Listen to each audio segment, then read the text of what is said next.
Hi friends, welcome to my channel. आज हम लोग एक्सेल पढ़ेंगे, बिल्कुल बेसिक से पढ़ेंगे, step by step. So let's begin. So सबसे पहले हम लोग पढ़ेंगे हाउ टू ओपन एक्सेल।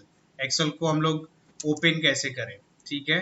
सो आप इस सर्च बॉक्स में जाके एक्सेल आपको जस्ट टाइप करना है। आपके सिस्टम में जो भी वर्जन, जैसे मेरे में दिखा रहा है 2013, आप में मे बी 17 होगा, मे बी 16, 19 होगा, 2007 होगा। जो भी वर्जन होगा वो दिखाएगा। आप जस्ट क्लिक कर दो।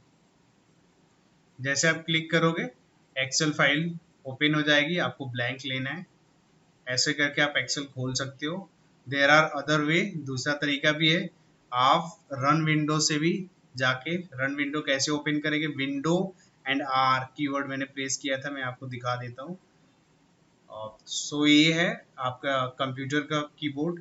जस्ट आपको दिखाने के लिए मैं इसको ओपन कर रहा हूँ। So this is the window button, window, window and R एक साथ प्रेस करोगे तो रन विंडो आ जाएगी। सो आप you can type here excel and click okay. तो आपको यहाँ से भी एक्सेल खोल सकते हो, ठीक है। So once we open excel sheet, इसको आप देखोगे, दिस इज द सीट। यहाँ पे बाय डिफॉल्ट लिख के आता है, दिस इज द सीट। और इस पूरे एक्सेल फाइल को हम लोग क्या बोलते हैं, बुक बोलते हैं, ठीक है। और जो एबीसी आपको यहाँ पे दिख रहा है, एबीसीडी, ये इसको कॉलम बोलते हैं। जैसे मैंने ए कॉलम को सिलेक्ट किया है currently, this is the F column, फिर के कॉलम।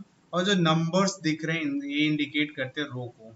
1 रो है, this is the 6 row, similarly 12। तो जो हॉरिजेंटल प्रेजेंटेशन है उसको बोलते हैं रो, जो वर्टिकल है टॉप टू बॉटम उसको बोलते हैं कॉलम, ठीक है। एंड उसके अलावा ये सारे यहाँ पे आपको मेनूज मिल जाएंगे, और हर मेनूज में आपको अलग अलग ऑप्शंस होंगे। और हर इन ऑप्शंस को सब मेनूज भी बोलते हैं, ऑप्शंस भी बोल सकते हो। So these are the menus, ठीक है। And then let's start with very basic things. जैसा मैंने बोला शुरू में कि आपको बिल्कुल शुरू से ही सिखाऊंगा। सो इस केस में हम लोग कोई एक्सेल खोलते हैं जहाँ पे थोड़ा डेटा हो। तो मैंने ऑलरेडी पहले से बना रखा है एक एक्सेल है जिसपे मैंने थोड़ा बहुत डेटा रख रखा है। So let's see the this excel. तो ये एक्सेल फाइल है जहाँ पे हमारे पास ऑलरेडी कुछ डेटा पड़ा हुआ है। जस्ट कुछ नहीं है, स्टूडेंट डिटेल्स है, roll number, name, father, DOB, gender क्या है, हर सब्जेक्ट में उनके मार्क्स क्या हैं, पास है या फेल, ईयर, ठीक है। सो ये डेटा मैंने एक्सेल पे पहले से ही रखा हुआ था। अगर इन केस मैं कहूँ कि आपको इस फाइल का डेटा किसी और एक्सेल फाइल पर रखना है, सो क्या करोगे आप, कंट्रोल एन, एक नई फाइल खोलने के लिए क्या क्या शॉर्टकट यूज किया मैंने, कंट्रोल प्लस एन। जब कंट्रोल प्लस एन आप करोगे तो न्यू एक्सेल फाइल ओपन हो जाएगी, ठीक है। ये मैं यहीं पे लिख दे रहा हूँ और मैं हाईलाइट कर दे रहा हूँ, ठीक है। अब डेटा दूसरी वाली फाइल में पड़ा था, जस्ट मैं ऑल्ट और टैब से मैं स्क्रीन चेंज कर रहा हूँ, ऑल्ट एंड टैब, ठीक है। सो यहाँ से अगर डेटा आपको ले जाना है तो आपको क्या करना पड़ेगा, कॉपी पेस्ट करना पड़ेगा। कॉपी करने के लिए आपको सेलेक्ट करना पड़ेगा, तो शिफ्ट के साथ एरो से आप पूरा डेटा सेलेक्ट कर सकते हो। आप राइट गए फिर डाउन गए, आपके पास कीबोर्ड में देर आर 4 एरो, इस एरोस की बात कर रहा हूँ, तो और ये शिफ्ट है, ठीक है। देन जैसे कॉपी हो गया, हम लोग दूसरी एक्सेल पे जाएंगे, फिर कंट्रोल वी, तो कॉपी करेंगे। कॉपी करने के लिए क्या होगा हमारे पास, copy, control plus C, paste, control plus V. New excel के लिए मिट गया हो, मैं फिर से लिख दे रहा हूँ, न्यू एक्सेल फाइल के लिए कंट्रोल प्लस एन, न्यू, ठीक है। ये कीवर्ड्स, ये आपको शॉर्टकट्स याद रहने चाहिए, ठीक है। तो कॉपी पेस्ट कर लिया हमने। सिमिलरली हमारे पास एक ऑप्शन आता है जिसको कट बोलते हैं, आप यहाँ भी देख सकते हो, कट का ऑप्शन। कट का मतलब क्या है, आप कोई भी डेटा यहाँ से उठा के कंट्रोल कट करने के लिए आप यहाँ भी सेलेक्ट कर सकते हो, या कंट्रोल एक्स होता है शॉर्टकट, और जैसे आप पेस्ट मारोगे डेटा उठा के वहां से वहां रख दिया। बट कॉपी में क्या होता है, हमारा डेटा पुराने वाला सोर्स या पुराने वाली फाइल में भी रहेगा, वहां से हटेगा नहीं। तो ये दोनों दोनों में थोड़ा डिफरेंस है कि कॉपी और पेस्ट में क्या, सॉरी कॉपी एंड कट में क्या डिफरेंस है। कट कट करोगे जब आप डेटा, सो उस केस में क्या होगा, आपका डेटा जहां से भी आप कर रहे हो वो वहां से हट जाएगा। तो उसकी शॉर्टकट है कंट्रोल एक्स। ठीक है, ये फाइल मैं डिस्क्रिप्शन बॉक्स में अटैच कर दूंगा, आप डाउनलोड कर सकते हो ताकि आपको प्रैक्टिस करने में कोई दिक्कत ना हो। ठीक है, उसके अलावा अब देखते हैं एक एक छोटी छोटी चीजें, जैसे कि कॉपी पेस्ट करना हमने सीख लिया। देन यहाँ पे कुछ और ऑप्शन है जो कि काफी बेसिक ऑप्शन है, जैसे कि इसको बोलते हैं फॉन्ट टाइप। तो जैसे कि यहाँ पे मैंने जो लिखा है, जैसे आप देख सकते हो, या एक किसी हेडर को ही मैंने सेलेक्ट किया, फॉन्ट का टाइप आप चेंज कर सकते हो। दिस इज द करेंटली कैलावेरी को यूज कर रहे हैं, आप किसी और को यूज करोगे, आप नीचे देखोगे जो मैं यूज कर रहा हूँ उसके बेसिस पे थोड़ा स्टाइल चेंज हो जा रहा है फॉन्ट का। ठीक है, मतलब जिसका लिखा है थोड़ा टेढ़ा या थोड़ा बोल्ड हो जा रहा है। ठीक है, तो ले सपोज मैंने एरियल ब्लैक ले लिया, तो मेरी जो हेडिंग है, हेडर्स, वो चेंज हो गए। ठीक है, एंड देन ये होता है फॉन्ट की साइज। फॉन्ट का साइज मतलब जो आपने यहाँ पे लिखा हुआ है इसकी साइज क्या रखना चाहते हो। लेट्स सपोज मैंने इस डेटा को पूरा सेलेक्ट किया और मैं और थोड़ा बड़ा लिखना करना चाहता हूँ, तो यहाँ से कर सकते हो। छोटा करना है आपको जितना भी, यहाँ से कर सकते हो। सिमिलरली जो लिखे हुए हैं, जो हमने जैसे यहाँ पे रोल नंबर्स लिखा है या नेम लिखा है या फादर नेम लिखा हुआ है, अगर इनके ब्लैक कलर्स में लिखे हुए इनके कलर को चेंज करना है तो उसको क्या बोलते हैं, फॉन्ट कलर। तो फॉन्ट कलर को अगर चेंज करना है, सपोज हेडिंग को छोड़ के, हेडर्स को छोड़ के मैं यूज करना चाहता हूँ, तो उस केस में यहाँ पे यूज करोगे जो भी कलर आप देना चाहते हो। यहाँ पे देयर आर मल्टीपल कलर, आप कोई भी चूज कर सकते हो। लेट सपोज मैंने रेड को चूज किया, तो आप देखोगे सारे जो भी लिखा है हमने वो क्या हो गया, रेड हो गया।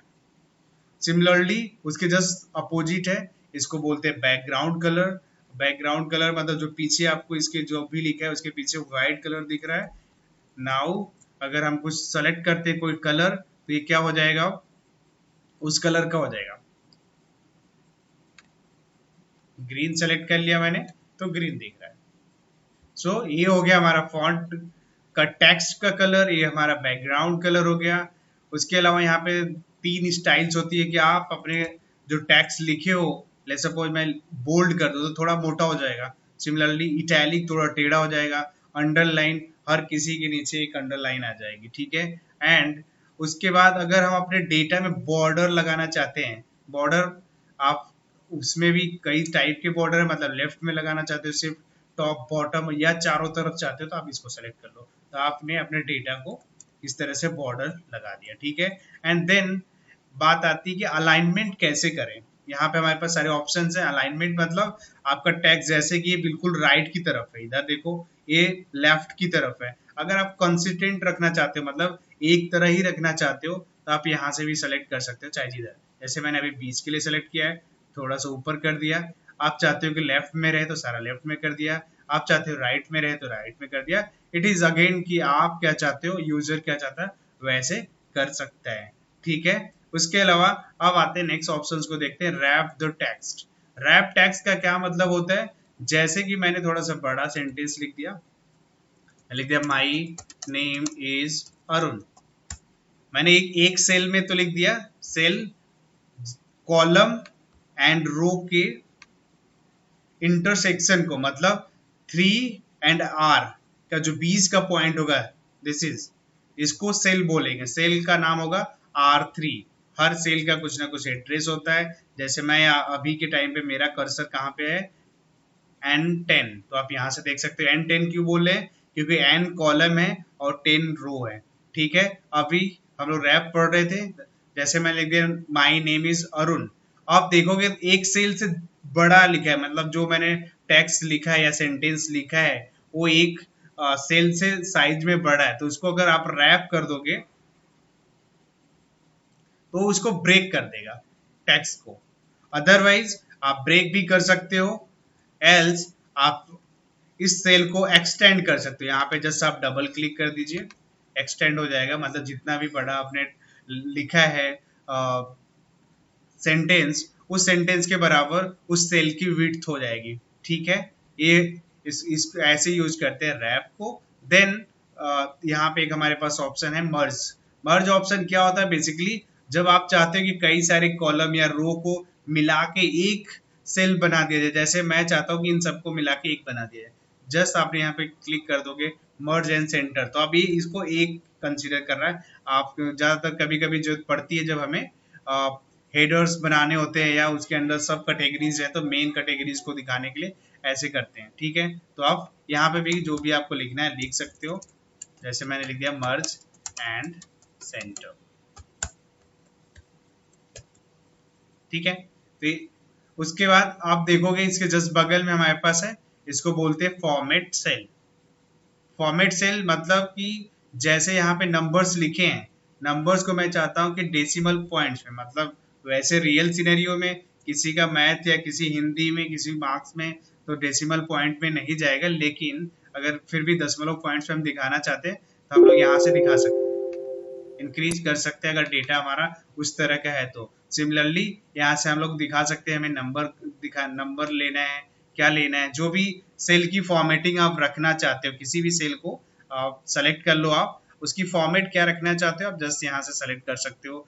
डेट टाइम टाइप का चाहिए, नंबर चाहिए, मतलब अकॉर्डिंगली। ऐसा नहीं है कि आप जहाँ पे स्टेटस फेल पास लिखा उसको डेट में करो, तो डेट में नहीं होगा, बट हाँ रिलीवेंट डेटा टाइप में कर सकते हो। रिलीवेंट डेटा टाइप का मतलब उसका टाइप मिलता जुलता हो, जैसे कि नंबर है तो उसको डेसिमल में कर सकते हो, या नंबर है तो उसको ऑब्सोल्यूट नंबर में, मतलब बिना डेसिमल के दिखा सकते हो। ठीक है, तो यहाँ से हम लोग इसके